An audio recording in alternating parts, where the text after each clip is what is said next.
Hi guys, and welcome to Warlord Wednesday. So I want to talk today about narrative and composition in models.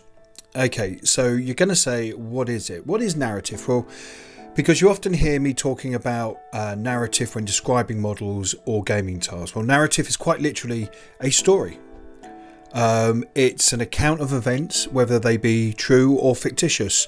Narrative can be found in all forms of creativity, from art and entertainment, writing, gaming, musicals, radio, to comics, performing, and even in sculpting, and yes, even in your models and miniatures. And composition is the placement and arrangement of visual elements in a piece of work. It's literally the positioning and balancing among the pieces in the model that bring it all together. For example, let's look at this model here of the M24 Chaffee.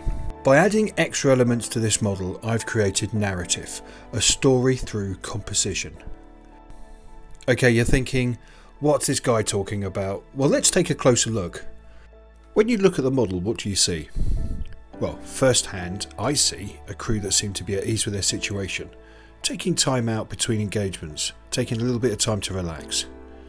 The position of the viewer can strongly influence the narrative of the piece.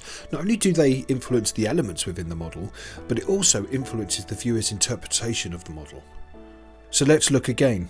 Now what do we see?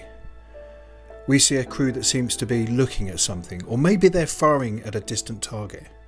By changing the viewer's position, our narrative changes, which opens up to more exciting questions about the model. Let's look at the vehicle more closely. The driver sits upright out of the hatch, his head and shoulders clearly exposed, which suggests he's in no danger. Likewise with the machine gunner. He's leaning out of his hatch, resting on folded arms. His pose suggests that, like the driver, he's in no immediate danger. By adding sandbags on the vehicle, the viewer begins to get the idea that maybe the crew of this tank have seen action in the past.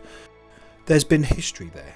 Events in the past engagements have made this crew understand that extra protection is better than none at all. Okay, now let's look at the turret crew.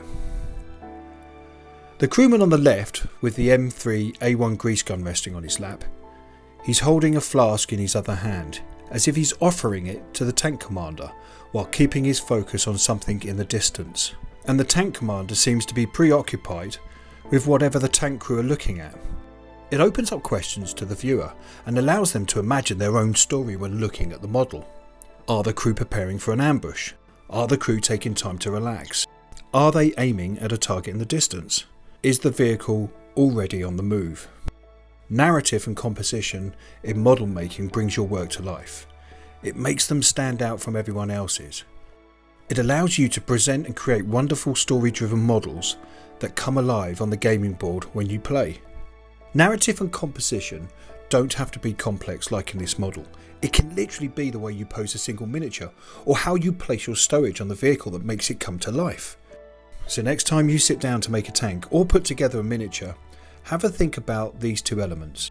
Okay guys, thanks for watching, and I really hope that helps. You take care of yourself, and I'll see you very, very soon.